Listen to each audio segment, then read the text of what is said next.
How are you guys tonight? Excellent, darling. I'm actually just wanted to thank you guys and all the officers here tonight.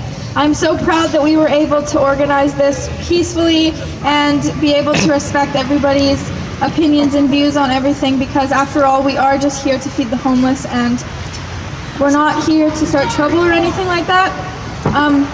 So I think a lot of you guys don't know this, but ever since Tuesday, we've been getting a lot of requests from different news stations. Actually, some of them didn't even ask for permission, which I guess it's whatever.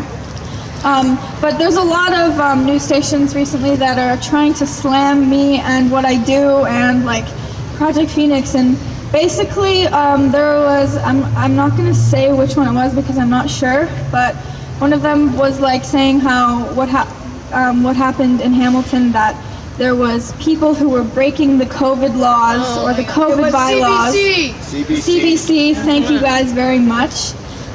They didn't explain what we were doing, which I think is where a lot of people get confused, because they think we're just random people on the streets trying to start trouble.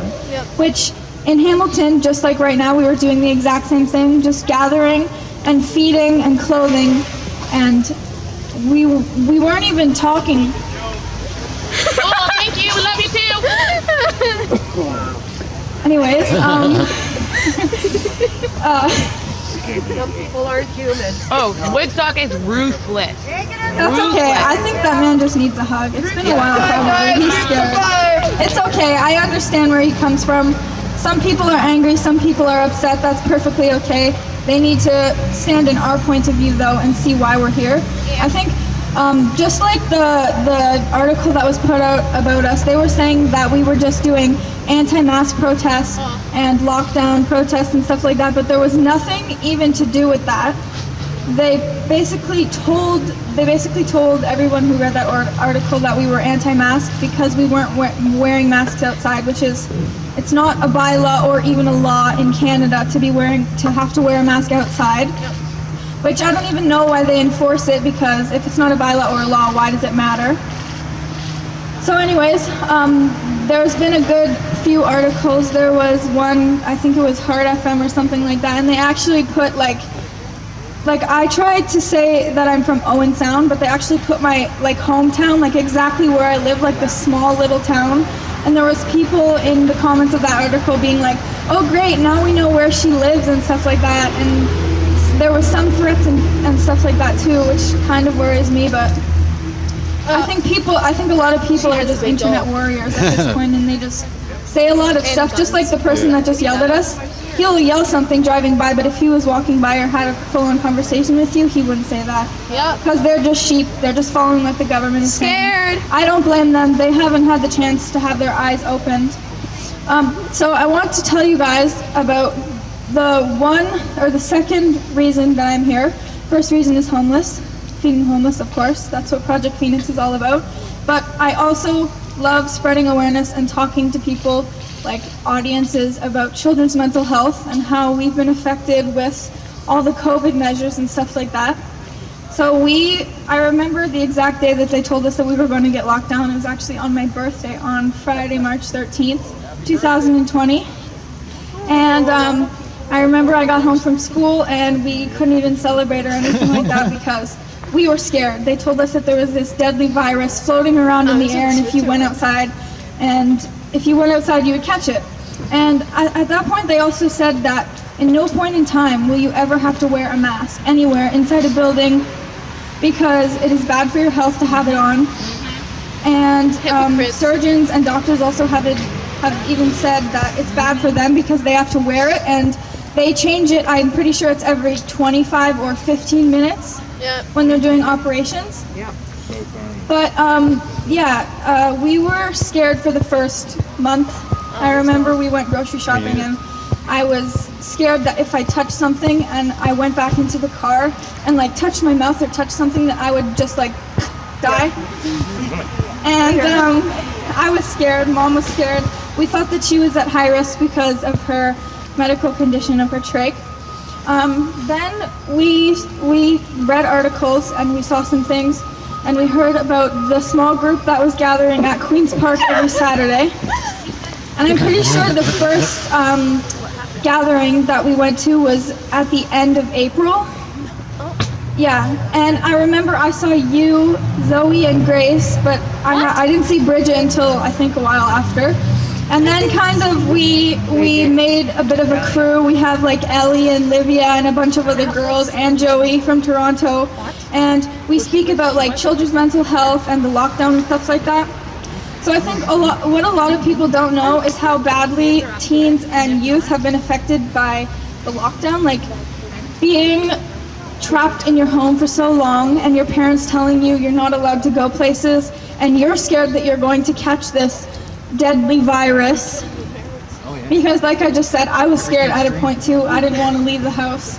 And during the summer of 2020, not the summer, but just before like April and before we had our summer break, we were doing online. And there was at one point in the middle of that where my mental health got really, really bad because I was being pressured into, not pressured by my parents, but by the school board and stuff like that to be doing online. And I had like 50 missing assignments, and I remember I told Mom that I was going to take a break. This was before the protest, by the way. But I told Mom that I was going to take a break from schoolwork to just try to find myself again because I was so low at that point.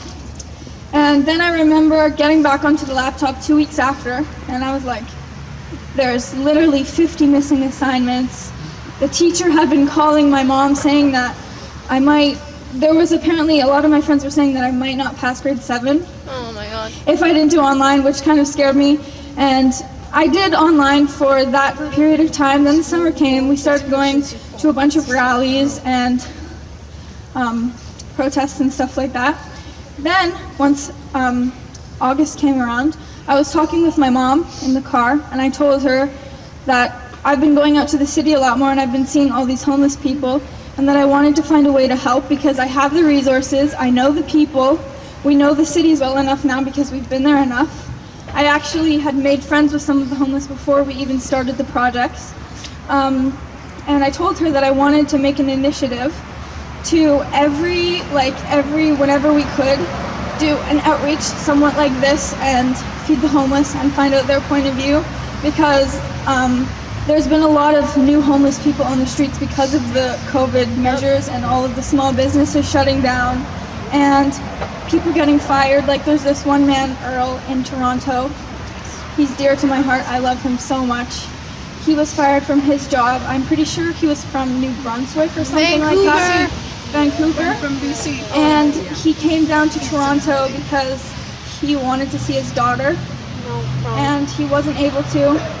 But now he is basically kind of like our Project Phoenix representative in the homeless community. He gathers all the people there. And we had a children's protest like this in Toronto. I think it was 2 weeks ago, right? A month ago. No, that was not a No, month it ago. was last week on Monday. Tuesday. It was a Tuesday. Oh, Tuesday. But anyways, we were talking about like school closures and homeless and all of that stuff, basically what we're doing now. And I think it was one of the best, even though it was a small group, very small group, smaller than this, I think it was one of the best experiences that I've had throughout all of this, because he actually took time aside to come to our event, and he actually came on the mic and explained what's been going on with him and his point of view, which is honestly crazy, because a lot of the time people are just hearing about the homeless from people who are helping them, but they're not actually hearing from the homeless person, because a lot of them are scared, a lot of them are embarrassed because they're on the streets, and I understand it, but we are only here to help, and I love that they're slowly starting to come around and spread awareness about it, because it is very important. So I just wanted to say, Earl, if you're watching this, thank you, and the 2 other homeless men that sang. Yeah. It was great. They did such I a wish it was the same here tonight, but I guess it's for next time. I just wanted to say once again, thank you everybody who is here tonight. Thank you police officers for protecting us. Thank you guys. Thanks for being nice. Thank you for all the donations we've received in the past 3 months, and for all the donations we've received tonight. we wouldn't be here without you guys because we sort of are a donation-run group. Like, we do pay for the food and the gas and all that stuff out of pocket, like from our own money, but the clothing is normally donated by other people. Like, we gather, and sometimes we'll even drop it off at shelters, but most of the time we just have it open for the homeless to come and pick what they want. But I just wanted to say thank you to everybody who has donated money, time, clothing, or food, or just their support. Thank you guys so much. It means so much to me. Thank you guys. I would like to introduce to you someone. I wouldn't be here without her, of course, because she's my mom. I wouldn't be on this earth if it wasn't for her. But this group wouldn't be where we are today if it wasn't for her. Thank you, Mom. Mamacita.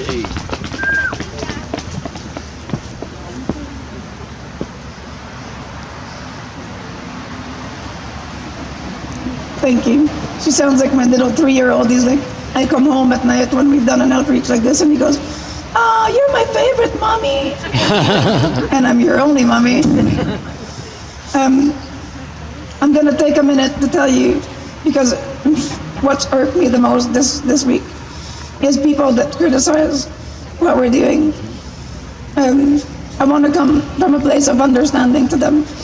I'm a person that has a bit of a quick trigger for temper sometimes, but I want to come from a place of love and light.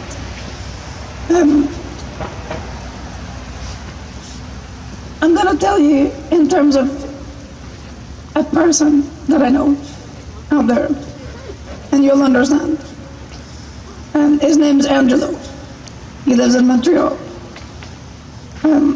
As far as I can tell, he lives under the Jacques Cartier Bridge, sometimes different places. Angelo came to us the first time that we did outreach in September in Montreal.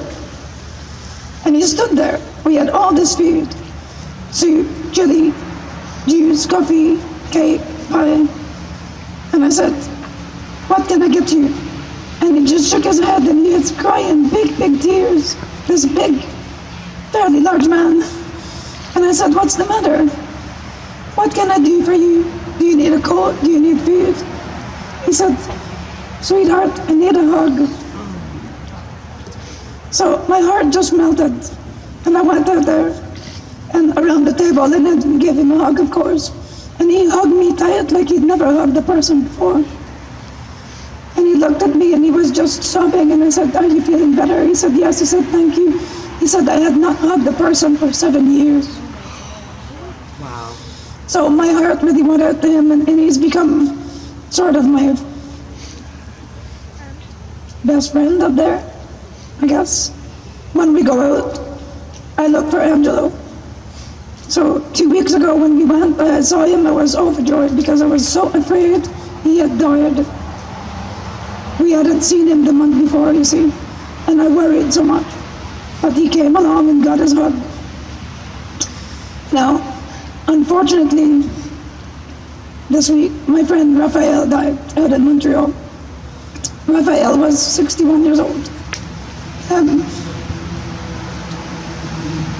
Like Zoe said, there's a curfew order up there. And Raphael was very scared. He came to the outreach Saturday last and he said to me, "Julie, I'm afraid to get ticketed." I said, "Sweetie, you're not going to get ticketed. They have said that the homeless are okay." And people would say, "Well, why didn't he go in a shelter?" They're closed. They're working at 1/3 capacity, and after 380 men, they turned them away. I've seen it with my eyes. I've had to beg a police officer once to take an elderly man into jail so he wouldn't freeze to death. That's how bad it is in Montreal. So that time when I talked to Raphael, I said, "Please he wouldn't go in the shelter because he was assaulted in there 3 weeks ago, and a man put a knife to his throat." And I said to him, "Go in, please, go in tonight, just go in." He said, "No, I'm gonna buy it on my own." So I gave him an extra blanket and we gave him a lunch and said a prayer with him. Well, when I got home, my friend in Montreal sent me an article and it said that a man had died in a porta potty overnight on Monday. He crawled in a porta potty to not be found outside. These people are not statistics. This is a real man that I'm talking about. It's not a fictional character. It's not a statistic. This is my friend.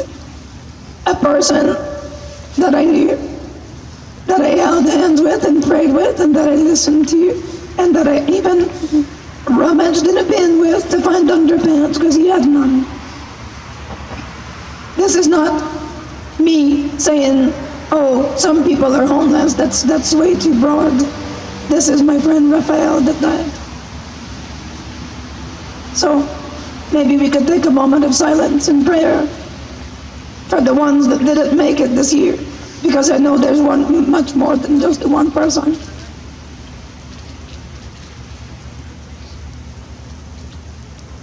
Lord, we commend to Thee the souls of our brothers and sisters who have not made it this year. We commend to Thee all the miseries, all the human misery that have brought these people here in the streets, in the cold, just sobbing for a sandwich. We commend to Thee the souls of our departed homeless. My friend Raphael, his friend Tony that also passed away on the steps of the shelter. Lord, we pray that in Your mercy You receive their souls and that they're in Your perpetual light. Amen. It's important that people differentiate things. Just because I go to rallies and that I fight for freedom doesn't mean that my interest in the homeless is because I have some political agenda. It's because I have a Christian heart. It's because my Lord Jesus said to me, you must feed the homeless, you must tend the sick, feed the hungry. I take my orders from the Almighty God, not from Mr. Doug Ford. Now, I'm sorry I made you all sad. And it so happened that in my fridge today at home I had a birthday cake. Well, I had two because tomorrow is my daughter's birthday. My little 8-year-old. You know, it's her birthday tomorrow, and I bought an extra cake because I thought maybe we would celebrate all the birthdays here. But I have a special person here that's got a birthday today. My friend Mike, over here. Happy 29. Happy birthday, Mikey. We love you, Mike. You love you, Mike? We love you so much. I love you too. I love you too. So, I love you all. let's all take 2 seconds. Who else here had a birthday this year that they didn't celebrate with people? Chris. Anyone? Christian. 2021, you have to count 20. No, not just in 2020, like January 3rd. since the last 12 months, who has had a birthday that they didn't celebrate? Jimmy was the 21st, 20th, 20th.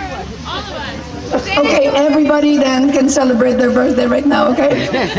There he is. 5th? Oh man, happy birthday. You're 22 too. I know, you're 22 forever, every year. So let's sing happy birthday to Mike and everybody. And then we'll grab some cake. How about that? I don't want to start singing though, because my voice sucks.